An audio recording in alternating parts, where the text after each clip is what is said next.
అయితే మీ నిందాక coming back to the point, ఇప్పుడు మీరు అంత ఫ్యామిలీ లైఫ్లో అంత ఆక్యుపైడ్గా మీరు అంత నిండా మునిగిపోయి అందులో మళ్ళీ అసలు ఈ సెకండ్ ఇన్నింగ్స్ అన్నది ఎందుకు స్టార్ట్ అయిందండి?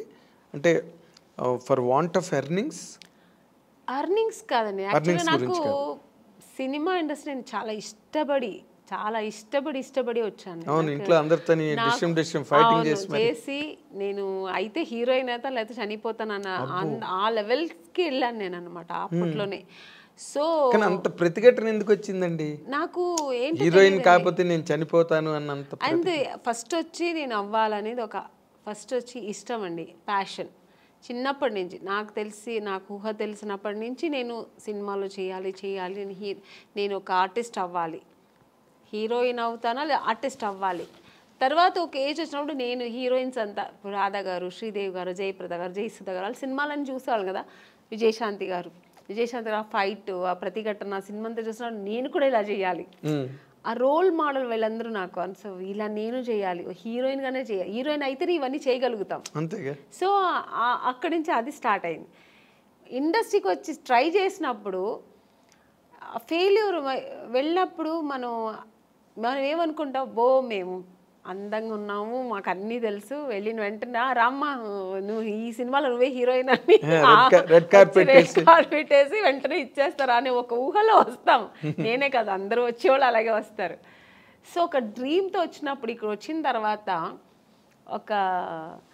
ఇప్పుడు ఒక మౌంటైన్ ఉందండి, అది ఇక్కడ దూరం నుంచి చూస్తే అది చాలా అందంగా ఉంటుంది. దగ్గర వెళ్ళిన తర్వాత ఎన్ని రాళ్ళు ఉన్నాయి, ఎన్ని ముళ్ళు ఉంటాయి, దాన్ని అక్కడ ఎక్కడానికి ఎంత కష్టం ఉంటుందనే తర్వాత తెలుస్తుంది.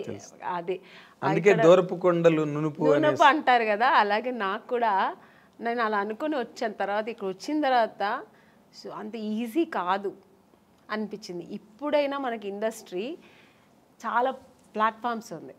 ఒకవేళ హీరోయిన్ అవ్వలేదు, ఒక 4-5 సినిమాలు ట్రై చేసాం, దొరకలేదు అనుకోండి, ఓకే లేకపోతే ఏంటి మనం ఏదో చేసుకుందాం, యాంకర్ అవ్వచ్చు, దాంట్లో ట్రై చేయొచ్చు, సీరియల్ హీరోయిన్ అయిపోవచ్చు, చాలా ఉన్నాయి ఇప్పుడు మనకు ఆప్షన్స్ ఎక్కువ ఉన్నాయి. మోడలింగ్ చేయొచ్చు, దానికి తగినట్టుగా మనం మన బాడీని చేసుకుని మోడలింగ్ చేయొచ్చు.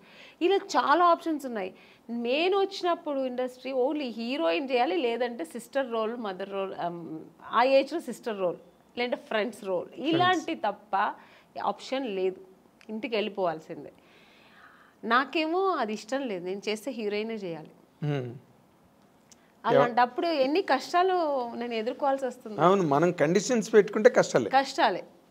సో అది అప్పుడు అసలు ఎక్కువ కష్టాలు ఫేస్ చేశారండి బిగినింగ్ లో? తప్పకుండా అండి, ఎందుకంటే నాకు చెన్నైలో ఎక్కువ తమిళ్ ఇండస్ట్రీలోనే ఎక్కువ నేను ట్రై చేశాను. నాకు అప్పుడు తెలుగు టచ్ లేదనమాట. అక్కడ తమిళ్లో ట్రై చేసేటప్పుడు మా నాన్నగారు ఫ్రెండ్, ఫ్యామిలీ ఫ్రెండ్, ఆయనకు కూడా తమిళే తెలుసు, ఆయనకి తమిళ్ అతనే ఆయన కాబట్టి తమిళ్ ఇండస్ట్రీకే ఆయన నన్ను చుట్టి తీసుకెళ్ళేవారు అనమాట, కంపెనీస్ అక్కడ ఉన్నారు వెళ్ళమ్మా అక్కడ. సో ఇవన్నీ అక్కడ ఫేస్ చేశాను. బట్ నేను తెలుగులో ఫేస్ చేయలేదు, డైరెక్ట్ హీరోయిన్ అయిపోయాను. నేను అనుకొని వచ్చాను కదా, అది ఇక్కడ దొరికింది. అక్కడ చాలా కష్టమైంది. అంటే ఇక్కడ వచ్చేప్పటికి చాలా ఎక్స్పీరియన్స్ అయింది నాకు. అంటే అక్కడ ఒక ఎస్టాబ్లిష్డ్ పొజిషన్కి వచ్చాక కదా ఇక్కడికి వచ్చాను. అక్కడ ఎస్టాబ్లిష్ అవ్వలేదు, చేస్తున్నప్పుడే అంటే హీరోయిన్ ఛాన్స్ దొరికింది. నేను పడిన కష్టాలకి హీరోయిన్ ఛాన్స్ దొరికింది, బట్ నేను 100% అక్కడ సక్సెస్ అవ్వలేదు, ఇక్కడ సక్సెస్ అయ్యాను. అంటే పడిన కష్టాలు అంటే ఇప్పుడు రకరకాలుగా ఉంటాయండి కష్టాలు. కష్టం అంటే నా ఇది ఏంటంటే, నేను చేసిన ట్రావెల్ ఎలాగంటే వెళ్ళిన వెంటనే ఫొటోస్ చూసేవారండి. అప్పుడంతా ఎక్కువ ఫొటోస్, ఆల్బమ్స్, అవన్నీ ఫొటోస్ చూసి చాలా బాగుంది అమ్మాయిని వెంటనే రమ్మనని వాళ్ళు. వెళ్ళి చూసిన వెంటనే ఈ అమ్మాయి ఎక్కడో వాళ్ళ ఫేస్ ఎక్స్ప్రెషన్స్ మారిపోయేది. వాళ్ళు ఏదో హై ఎక్కడో ఒక ఫుల్ దీంట్లో ఉంటారు, ప్లెడ్జ్లో ఉంటారు. ఈ అమ్మాయి ఇంత అందంగా ఉంటే ఇంక డైరెక్ట్గా ఎంత ఉంటుందో అనుకొని ఒక ఊహలో ఉంటారు. నన్ను చూసినండి, మేము కొంచెం అంత నార్త్ ఇండియన్ కలర్స్ కాదు, హైట్ ఉన్నాం కానీ నార్త్ ఇండియన్ కలర్ కాదు. మెయిన్ ఆ కలర్ కాంప్లెక్షన్ కదండి ఫస్ట్ మీకు లుక్ ఏమిస్తుందంటే ఆ కలర్ కాంప్లెక్షన్ చూసిన వెంటనే బాగుంది అనేది అనిపించేది. అక్కడ నేను ఫెయిలియర్ అయ్యేదాన్ని. చూసిన సో వెంటనే మీ కలర్ దెబ్బ కొట్టింది మిమ్మల్ని. ఇంకొకటి మీరు చెప్పినట్టు ఇప్పుడు ఆ స్పీకింగ్ మనం చూసిన కొంతమంది పడపడని మాట్లాడేస్తారు. నేను కొంచెం అలా మాట్లాడను, రిజర్వ్డ్గా ఉంటాను. నమస్తే నమస్తే, కూర్చుంటా కూర్చుంటా, అడిగిన దానికి ఆన్సర్ అంతే, ఎక్స్ట్రా మాట్లాడను. నేను మాట్లాడను కూడా.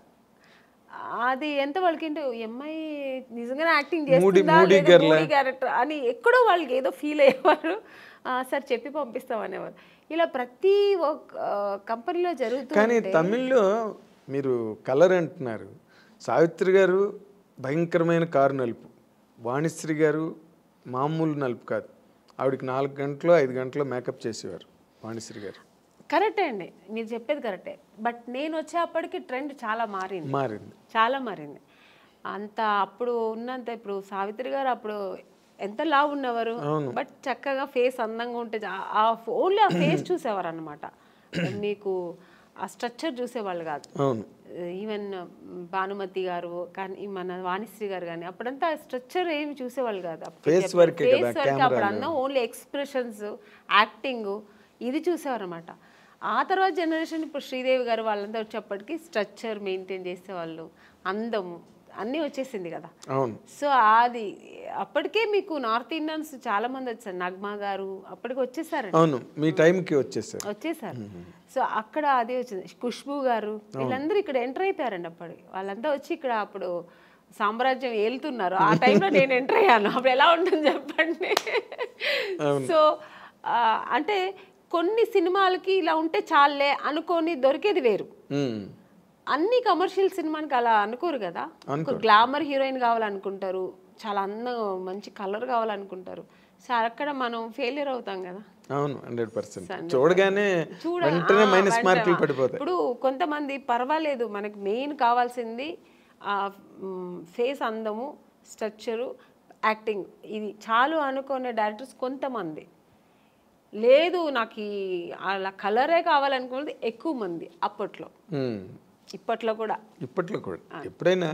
అందుకని బ్లాకీస్కి అంత తొందరగా వచ్చిన తర్వాత ఇప్పుడు మధ్యలో కొంచెం ట్రెండ్ మారింది. మన దీపికా పడుకుని ఒక డస్టీ కలర్ అని అది ఇప్పుడు ఫేమస్ అయిందండి. మేము వచ్చినప్పుడు ఆ డస్టీ కలరే బ్లాక్ అని చెప్పి మమ్మల్ని పక్కన పెట్టేవాళ్ళు. చాలా ఎక్కడో లక్కీగా దొరికేది అంతే. ఇప్పుడు వీటిష్ అంటున్నారు, బ్లాక్ వీటిష్ అంటున్నారు, డస్కీ కలర్ అని ఏమేమో అంటున్నారు. దాని ఇప్పుడు పేర్లు పెట్టి దాని ఒక ఫ్యాషన్ చేసుకున్నారు. మేము ఉన్నప్పుడు అలా కాదండి, కొంచెం కష్టమే. అయిన తర్వాత కూడా ఇక్కడంతా మేకప్ వేయమని చెప్పేవాళ్ళు, కలర్ ఎందుకంటే దీనికి డిఫరెన్స్ రాకూడదని. సో ఇవన్నీ మేము ఎదుర్కోవాలి, ఒకేలా ఉండాలని. సో అప్పుడు నేను చాలా మా అమ్మని తిట్టేదాన్ని, నువ్వు ఎందుకు మా నాన్న కలర్గా కనలేదు, నువ్వు మా బ్రదర్ మంచి కలరు, వాడు మాత్రం ఎందుకు అంత కలర్ ఉన్నాడు అని. మా నాన్నగారు లాగా వాడు, మా అమ్మ కొంచెం కలర్ తక్కువ. ఇలాగా నాకు ఆ ఒక ఫీలింగ్ నాకు ఎప్పుడు ఉండేది. మా అమ్మతో ఎప్పుడు నేను వెళ్ళి మా అమ్మతోనే గొడవ పెట్టేది. నాకేంటే తెలుసు, దేవుడు నీకు ఆ కలర్ ఇచ్చాడు, నువ్వు హీరోయిన్ అవుతావు నాకు తెలిసి ఉంటేనే ఇంకొంచెం కుంకుమ పువ్వు ఎక్కువ తాగేదాన్ని. మా అమ్మ అంటే ఆవిడ అంతే, కుంకుమ పువ్వు తాగితే ఎక్కువ తాగితే అంటే అదేదో అప్పుడు ఒక నమ్మకం. సో అలా తమిళ్లో మీరు బాగా ట్రై చేస్తున్న టైంలోనే తెలుగులో కట్ అయ్యారు అనమాట మీరు. అవును, ఛాన్స్లు వచ్చి చేసినట్టున్నారు కదా మీరు. రామరాజుతో చేశాను, రామరాజు గారితో చేశాను, శరత్ కుమార్ గారితో చేశాను. హీరోయిన్ మాత్రం అయ్యేదేమో అయిపోయాను, బట్ సక్సెస్ అనేది నాకు దొరకలేదు. హీరోయిన్ అయిన తర్వాత కూడా సక్సెస్ అనేది చాలా ఇంపార్టెంట్ అనేది నాకు తమిళ్లో తెలిసింది. ఎందుకంటే 2 సినిమాలు ఆడలేదంటేనే ఐరన్ లెగ్ అని పక్కన పెట్టేస్తారు. అప్పుడు కాదు ఇప్పుడు అంతే కదా, ఎప్పుడైనా సెంటిమెంట్ ఎక్కువ చూస్తారు మన ఇండస్ట్రీలో. సో అది నాకు ఇంకా బాధేసాము, బాబోయ్ మన హీరోయిన్ అవ్వడం మాత్రమే కాదు పెద్ద విషయం, సక్సెస్ అనేది చాలా చాలా ఇంపార్టెంట్ అని. ఇంకా నాకు ఒకటే, ఇప్పుడు మా అమ్మ కలర్ లేదంటే మా అమ్మతో ఎలా గొడవ పెట్టాను, అలాగా నాకు సక్సెస్ అవ్వాలి, హీరోయిన్ అవ్వాలంటే నేను దేవుడి దగ్గర గొడవ పెట్టేదాన్ని. నేను ఎందుకు ఇంకెవరిని అడగాలి, ఇంకెవరు నాకు